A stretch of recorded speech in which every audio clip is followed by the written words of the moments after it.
में तू दिलही गवाही, छौरी छिहत्तरी गे दिलही फसाई। झंझारपुर कोर्ट में तू दिलही गवाही, छौरी छिहत्तरी गे दिलही फसाई। जिला मधुबनी में मचतौ तबाही,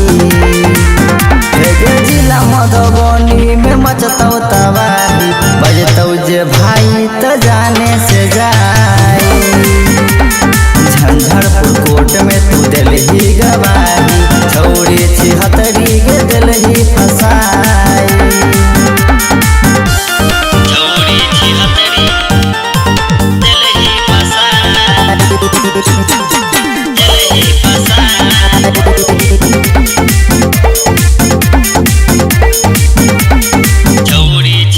केला कैसे गे तू कैसे गे, छौरी छिहत्तरी ही बेला फेमस गे। केला कैसे गे तू कैसे गे, छौरी छिहत्तरी ही बेला फेमस गे।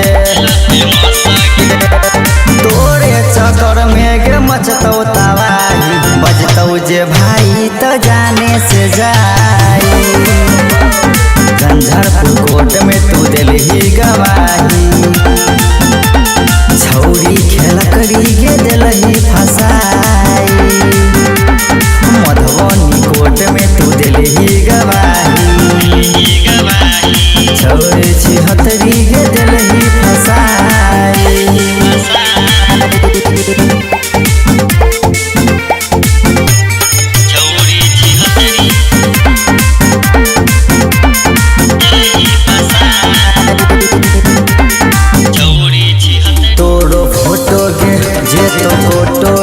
छौरी खेला करी बुझन भोतो गे, तोर फोटो गे जे तो फोटो गे, छौरी खेला करी बुझन भोतो गे।